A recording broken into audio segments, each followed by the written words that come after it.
이 연말장 어떻게 마무리해야 될지 또 오늘 시장에서 8만 전자가 드디어 나왔잖아요. 이에 대한 이야기 상황실에서 해보도록 하겠습니다. 메리츠증권 이건희 차장과 함께할게요. 어서 오세요. 네, 안녕하세요. 네, 안녕하세요. 오늘 5장 SOS로 저희가 또 봐야 되는 특징 종목들이 있죠. 하나씩 체크해 보겠습니다. 첫 번째, LG전자입니다. 지난주에 상한가를 보여줬고 그 다음 날은 좀 쉬어갔다가 다시 재반등하고 있어서 저희가 마그나 파워라고 이름을 붙여봤는데 우선 지난 거래일의 하락은 어떻게 보면은 매수 기회를 줬다라고 오늘 결과론적으로 볼 수 있겠네요. 일단 보통 공식이 그렇죠. 이제 주식 좀 오래 하신 분들은 상한가 가고 그 다음 날 시가 부근이 가장 높다라고 생각하고 파시는 경우가 많기 때문에 그걸 좀 매도를 수익 실현을 했다라고 보시는 게 맞을 것 같고요. 뉴스 발표 이후에 이제 오랫동안 갖고 계신 분이라든지 최근에 투자하신 지 얼마 안 되신 분들 같은 경우는 급등을 했기 때문에 일단 일부 매도를 하신 것 같고 일단은 매도하고. 네, 근데 일단은 LG전자가 그동안 안 좋았던 사업 부분이었죠. VC 사업 부분이 이제 다시 신성장 동력으로 확보가 됐고 이게 2013년에 이제 출범을 한 사업부인데 이제 빛을 좀 본다라고 보시면 될 것 같고 근데 여전히 아직도 수익을 내기까지는 좀 시간이 좀 걸리지 않겠나 싶은데 일단 가전에서 전기차 전장으로 투자 포인트가 좀 변화됐다라는 부분에서는 좀 긍정적으로 봐야 된다라는 부분은 시장에선 논의가 특별하게 없는 것 같습니다. 네, 세계 3위 캐나다 자동차 부품사 마그나랑 손을 잡으면서 이 합작사 때문에 이렇게 투자자들의 주목을 받고 있는 건데 가장 중요한 거는 가격이실 것 같아요. 우리 투자자분들 신규 매수하신 분도 있을 테고 예전부터 오래 묵혀두신 분도 있을 텐데 지금 차트상으로 봤을 때는 어때요? 좀 믿고 중장기적으로 볼까요? 아니면은 우리 지난 거래 폭발이 나왔으니까 살짝 또 덜고 갈까요? 차트를 본다는 거는 사실은 언제 팔 거냐, 언제 살 거냐를 판단할 때 보시는 거 정도로 보시면 될 것 같고 지금 보면 굉장히 거래가 터지면서 급등을 한 상황이고 오늘 다시 또 재상승을 하고 있는 중이라고 보시면 되는데 일단 주봉상으로 보든 월봉상으로 보든 이제 전고점을 뚫고 나갔다는 부분에서는 직전 2008년도 고점이 16만 원 선까지도 충분히 도전은 가능하다. 기술적으로는 그렇게 보이고 있는 상황입니다. 일단은 LG전자가 변화된 모습이 어떻게 이어질 것이냐. 제가 아까 좀 전에 말씀드린 것처럼 2008년 한 13년 가까이 지금 좀 준비했던 사업 모델이 이제 조금 마그나 합작 범위를 세우면서 본격적으로 시동을 거는 게 아니냐라는 얘기가 좀 나오고 있는 상황이고요. 거기에 또 애플 관련된 기대감 여러 가지 또 있는 상황입니다. 일단은 그런 이제 자동차, 전기차에 관련된 산업이 어떻게 변화되고 있는지에 더 촉각을 좀 세우실 필요가 있고 그 안에 LG전자가 어떤 부분을 담당하게 될지를 좀 지켜보시는 게 맞을 것 같습니다. 만약에 없는 분이시더라도 사실은 지금은 이제 관심을 가져야 될 분야다라고 생각을 해야 될 것 같고요. 주가라는 거는 사실은 올라갈 수도 있고 떨어질 수도 있기 때문에 지금 현재는 급등 후에 당연히 이제 기간 조정이라든지 가격 조정이 나올 수 있는 상황이다라고 보시면 될 것 같은데 중장기적으로는 LG전자가 모습이 바뀌었다라는 부분에서는 긍정적으로 보시고 하락시마다 매수하는 전략을 취하시는 것도 괜찮을 것 같습니다. 네, 목표 주가 15만 원 제시해 주셨고요. 무언가 제대로 된 옷을 입었다라는 생각이 듭니다. 그래서 오늘 LG전자뿐만 아니라 관련주들이 또 올랐어요. 해성DS라던가 자율주행차, 스마트카 관련주들이 급등을 보여줬거든요. 이 마그나 파워를 좀 동반해서 얻을 수 있는 제2의 LG전자 수혜주를 찾아보자면 뭐가 있을까요? 근데 이제 이게 단편적으로 보시는 게 아니라 사실은 전기차, 2차 전지, 그다음에 자율주행, 그다음에 지금 자동차 전장 관련된 것들, 그다음에 AI 관련된 것들, 빅데이터 관련된 것들, 5G 다 연결돼 있기 때문에 이게 이제 결국에는 하나의 생태계로 가고 있는 중이다. 그래서 애플이 이 시장에 왜 진출했는지를 좀 생각해 보실 필요가 있을 것 같습니다. 지금 애플이나 구글 같은 이제 포털 기업들이 이제 나가고 있는 이제 IT 기업들이 이제 자동차 산업에 진출한다는 얘기는 그만큼 이제 자율주행을 계속 확대해 나가겠다는 부분이고 결국엔 자율주행과 전기차가 만나는 그런 상황이라고 보시면 될 것 같은데 관련해서 이제 관련주들을 이제 쭉 찾지만 사실은 LG전자 수혜주, 마그나 수혜주 이런 애플 수혜주 이런 걸 보시기보다는 그냥 전반적인 자율주행과 전기차 관련된 이런 것들을 좀 보실 필요가 있다고 보시면 될 것 같고요. LG전자뿐만 아니라 LG 관련 그룹주들, LG이노텍이라든지 LG디스플레이 마찬가지로 LG화학까지 다 이제 LG 그룹주들은 다 관심을 가지시는 게 맞을 것 같고 그 외에 이제 인포뱅크나 모트렉스 그다음에 LMS, 모아텍 관련주들이 굉장히 많아서 사실은 그 내용을 조금 좀 자세히 보실 필요가 있을 것 같아요. 그래서 그 안에서 자율주행에서 어떤 부분을 담당을 하는지 아니면 그 안에서 또 어떤 섹터를 맡고 있는지 이런 부분들을 좀 확인해 보실 필요가 있을 것 같고 개별 종목들 너무 가벼운 종목들을 좀 따라다니시다 보면 잘못하면 좀 이슈 타니까. 예, 이슈를 타고 급등했다 또 급락하는 경우도 있기 때문에 개별 종목들은 좀 신중하게 접근을 하실 필요가 있지 않나. 좀 종목에 대한 공부를 조금 제대로 하시고 하셔야 될 것 같습니다. 네, 예. 단순히 LG전자 수혜줄 찾기보다는 정말 하나 일련의 과정인 이 자동차 진화 과정이 있잖아요. 그런 수혜를 볼 수 있는 종목을 잘 골라보자 이야기 주셨고요. LG전자 다음에 저희 이 종목 한번 확인해 보겠습니다. 셀트리온인데요. 이번 주가 분수령이라는 관련 뉴스들이 좀 많이 보여서 투자자분들도 이번 주 예의주시하고 있습니다. 신종 코로나 항체 치료자 CTP59 이번 주 중요한 이유 무엇이죠? 근데 지금 저 이 뉴스에 좀 동의하기가 좀 힘든데 네. 일단은 이번 주가 분수령이라기보다 이번 주를 그냥 시작하는 거죠. 어떻게 보면 스타트를 하는 거고 지금 조기 사용 신청을 이번 주에 하겠다. 국내 이제 식약처죠. 식약처에 대해 신청을 하겠다는 부분이고 뉴스에 따르면 뭐 이번 주 중에 한다니까 뭐 내일이나 모레 글피 정도에 이제 신청을 하는 거고 네. 승인이 나는 데는 또 한 40일 정도 시간이 필요합니다. 그러니까 40일 이내라고 했기 때문에 열흘 안에 나올 수도 있고 뭐 보름에 나올 수도 있고 그건 모르는 상황이고 1월 늦어도 이제 2월 초까지는 나올 걸로 예상을 하고 있습니다. 물론 이제 신청이 거부될 수도 있지만 그럴 확률은 좀 낮을 걸로 예상을 하고 있고요. 그 이유가 이제 이미 이제 국내 생산 사용량이라고 예측했던 10만 명분은 이미 생산을 완료해 놓고 있는 상황이고 지금 추가 생산을 좀 진행 중인 걸로 알고 있습니다. 그리고 이게 지금 뭐 승인 그러니까 의료보험 수가도 보면 40만 원 정도? 예, 한 이제 원가가 40만 원 정도로 판매가가 정해진 것 같은데 국내는 결국에 이제 의료보험이 뭐 같이 적용되면 좀 싸게 맞겠죠, 사실은 싸게 이제 적용을 받을 텐데.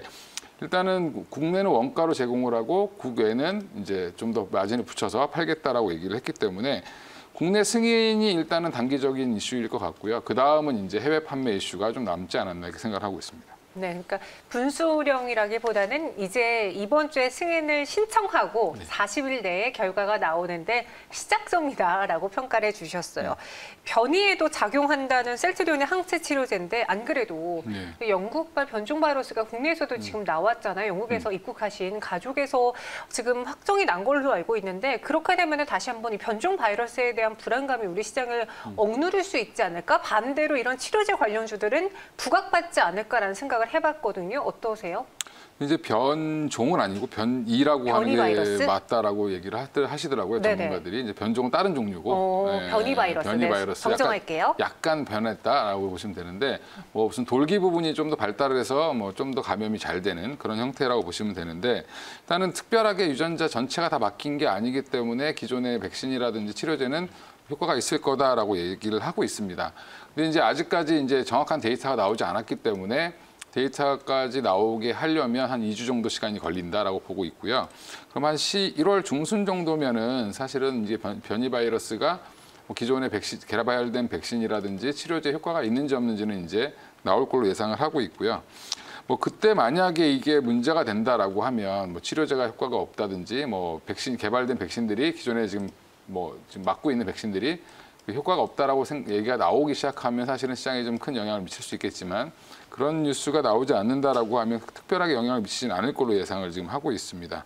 그리고 일단 뭐 치료제 승인이라든지 사용 이런 것들이 이제 나오기 시작하면 시장에 되게 긍정적이라고 보시면 될 것 같은데 일단 백신보다는 치료제가 더 중요하다라고 얘기하는 전문가들도 많이 있기 때문에 일단 치료가 가능하다라는 부분에서는 가능하면 굳이 백신을 그렇게 빨리 맞을 필요는 사실은 없기 때문에 그런 부분을 좀 주목해서 보셔야 될 것 같습니다. 네, 변종이 아니라 변이 바이러스고요. 치료제 승인 및 사용이 된다면 우리 시장에 또 안정적인 영향을 줄 것이다라고 이야기하셨습니다. 그럼 셀트리온 가격 전략을 세워볼게요. 오늘 보니까요. 전 임직원의 주식 거래를 금지시켰다고. 그러니까 회사 정보 가지고 주식하지 마라라는 것 같은데 이걸 또 투자자분들은 시그널로 받아들일 수도 있잖아요. 지금은 좀 하락 전환했습니다. 셀트리온 어떻게 볼까요? 그 얘기는 결국에는 뭐 성공을 하든 실패를 하든 팔면은 내부 정보 거래니까요. 법적으로 문제가 되는 거죠. 그러니까 뭐 셀트리온 직원이나 임직원들이 그런 법적인 문제가 걸리지 않게 하기 위한 하나의 뭐 얘기인 것 같고요. 뭐 그 외에는 특별한 이유는 없는 것 같습니다. 그리고 뭐 지금 셀트리온을 오늘 아침에 이제 양봉이 나오다가 다시 또 음봉으로 전환을 했는데 하락 전환을 했는데 사실은 이제 셀트리온이나 셀트리온 헬스케어나 셀트리온 제약 세 개 이제 같이 다 움직이는 중이고 뭐 변동성은 이제 제약이 가장 큰데 일단은 셀트리온도 지금 4주 연속 조정을 받고 있는 중이고요. 이번 주까지 시작인데 결국에는 뭐 전고점 부근인 한 30만 원대 초반, 32만 원, 3만 원대까지는 충분히 한번 조정은 나올 수 있다라고 보시는 게 맞을 것 같고요. 일단 국내에서 승인이 되는 시점이 단기 고점이지 않겠나 싶고 그때 대략 가격을 예측을 하는 것도 좀 사실은 무의미하긴 한데 네.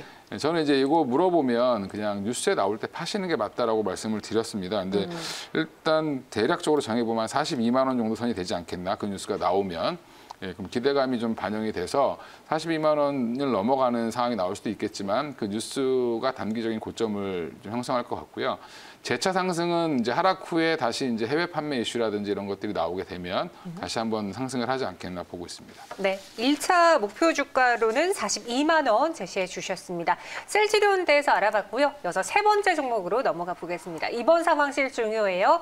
삼성전자 이제 8만 전자로 거듭이 났습니다. 저희가 뭐 3만 전자라고 놀린 적도 있었는데 그때 사신 분들이라면은 저희를 놀라실 것 같은 그런 느낌이네요.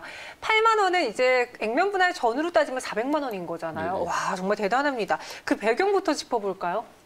일단 뭐 삼성전자를 지금 나쁘게 말하는 애널리스트나 전문가들은 아무도 없죠. 없어요. 네. 예. 그리고 3만 전자 이야기가 나왔을 때도 강력 매수 이야기하셨어요, 다들. 네. 그렇죠. 예. 뭐 6만 전자에서도 무조건 사야 된다라고 얘기했었고. 네.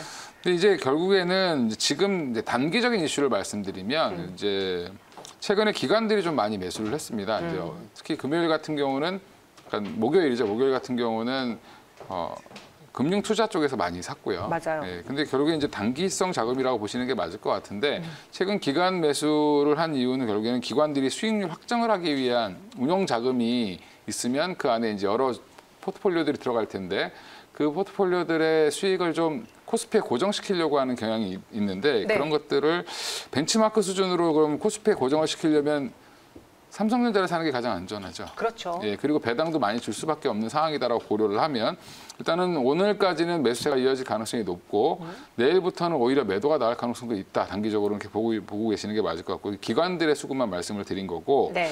그러면 이제 그런 기관 매수에 또 개인적으로 배당을 노리시는 개인분들도 많이 매수를 하시는 모습을 보여주고 있는 상황인 것 같습니다. 그래서 지금 이제 뭐 삼성전자를 지금 뭐 전 우주가 도와준다 이런 얘기도 할 정도로 예, 네. 지금 뭐 대만에서는 불도 나고 그다음에 지금 각각 지금 비메모리 관련된 파운드리 관련된 이슈도 계속 삼성전자 쪽으로 우호적이기 때문에 사실은 뭐 더 좋게 보는 쪽이 더 많다라고 보시고 오히려 저는 하락할 때 음봉이 나오면 오히려 사야 된다 당분간은 이렇게 보고 있습니다. 그러면 지금 단순히 배당 노리고 들어오신 분들도 분명히 있을 텐데 배당 나기를 지나고 나면은 매도하려는 분들도 있잖아요. 그때 음봉이 나오면 오히려 매수하는 게 좋겠다. 그러니까 오히려 배당락으로 일시적으로 하락이 뭐 한 3%에서 5% 이렇게 떨어지게 된다면 네. 오히려 좀 살 기회로 보시는 게 맞을 것 같고요. 내년 전망은 더 좋다라는 부분에서 뭐 지금은 삼성전자 종목만으로 보더라도 나쁘진 네. 않을 것 같고 네. 예, 지금 이제 일단은 내년에 전 사업부들이 다 약진할 걸로 예상을 하고 있습니다. 안 좋았던 뭐 통신 사업부라든지 뭐 파운드리 사업부라든지 이런 쪽이 다 좋기 때문에 네네. 사실 나쁘게 볼 만한 요소가 아직은 없다라는 부분에서는 삼성전자 뭐 내년 초까지는 당분간은 좀 이 상승세가 이어가지 않겠나 이렇게 생각하고 있습니다. 네, 알겠습니다. 삼성전자 전 사업부의 약진을 이야기해 주시면서 오히려 하락시 매수해보자 주셨거든요. 보유자를 위한 가격 전략 그리고 신규 접근을 하고 싶으신 분들을 위한 전략 좀 나눠서 세워볼게요. 보유하신 분들은 굳이 지금 참 매도하지 삼성전자를 말고. 매도하시는 게 힘들죠. 네. 예. 삼성전자는 참 팔기도 어렵고 사기도 어려운 종목인데 네. 예, 지금은 이제 보유자분들은 제가 볼 때는 목표가는 한 10만 원 정도까지는 보셔도 괜찮을 것 같고 그러면 신규 이제 들어가실 분들은 배당락 하락시라든지 음봉이 나올 때마다 좀 분할 매수 관점으로 접근을 하시면 뭐 다시 한 10만 원까지 올라올 때 매도하셔도 될 것 같습니다. 알겠습니다. 갖고 계신 분들은 굳이 매도하지 마시고요. 지금 제시해준 목표 주가 10만 원 이야기 들어봤습니다. 마지막으로 DB하이텍 상황실로 들어가 볼게요. 지금 DB하이텍의 경우에는요. 단가도 올라가고 있고 또 삼성의 기매물이 이런 버프도 받을 수 있는 종목입니다. 지난 거래일에 20% 넘게 이 종목이 급등을 했고 오늘도 또 장중에 급등이 나왔거든요. 주가가 이렇게 오른 이유에 대해서 좀 정리해 주세요. 일단 지난주에 좀 많이 급등을 했는데 그 이유를 보면 네. SMIC에 관련된 미국의 이제 중국의 이제 비밀 그 파운드리 기업이죠. SMIC에 대한 제재가 얘기가 나오면서 관련주로 수혜를 받을 수 있는 세 회사가 나왔죠. 예, 대만의 TSMC, 삼성전자, 그다음에 우리나라의 DB하이텍 세 종목이 나왔는데 네. DB하이텍은 이제 미국의 SMIC 제재가 가장 큰 영향을 준 것 같고요. 네. 그게 왜 그러냐면 SMIC가 보면 한 10인치 이상의 그 10나노 이상의 그 파운드리를 주로 하는 중국 업체인데 이제 미국 제재를 하게 되면 그 반사 수익으로 그렇죠. 결국에는 동부하이텍, DB하이텍까지 이제 뭐 수혜가 갈 것이다라고 예상을 하고 있는 상황이고 특히 이제 DB하이텍이 잘하는 게 여기 소품종 다량 이런 걸 잘하거든요. 그러니까 결국에는 좀 규모가 작은 삼성전자한테 맡기기는 좀 애매한 사이즈들을 DB하이텍에 맡길 가능성이 높다라는 부분에서 DB하이텍이 약간 수혜를 볼 걸로 예상을 하고 있고요. 네. 결국엔 파운드리 시장이 확대되면서 결국에는 좋아질 수 있는 그런 기업이다라고 보시면 될 것 같습니다. 지금 DB하이텍이 5만 원 선 부근까지 바짝 다가섰거든요. 주가 조정 시에 우리가 좀 사야 될지 아니면 지금 매도를 해야 될지 가격 전략으로 마지막 정리해보죠. 네, DB하이텍 뭐 2주 연속 지금 급등을 했기 때문에 사실은 좀 쉬어갈 수 있다. 뭐 다음 주, 이번 주까지도 올라갈 수 있겠지만 사실은 좀 다음 주 정도면 좀 쉬지 않겠나 싶고요. 일단 단기적인 목표는 한 5만 원 정도를 보시는 게 맞을 것 같고 여전히 이제 실적이라든지 수주 내용이 나올 때 다시 한번 재차 상승이 가능하기 때문에 단기적으로 기간 조정이라든지 가격 조정이 조금은 좀 나올 수 있는 가능성이 높다라고 생각하시면 될 것 같습니다. 그래서 개인적으로는 한 4만 원, 4만 2천 원 뭐 밑으로 좀 빠지면 좀 더 매수를 하시면 괜찮을 것 같고요. 지금은 좀 이익 실현을 좀 일부 하시거나 아니면 5만 원 될 때까지 좀 기다려 보셔도 괜찮을 것 같습니다. 네, DB하이텍 약간의 조정은 나올 수 있지만 그래도 목표 주가 5만 원까지 또 볼 수 있는 유망 종목입니다. 오늘 상황실 들어봤고요. 이건희 차장과 함께했어요. 고맙습니다. 예, 감사합니다.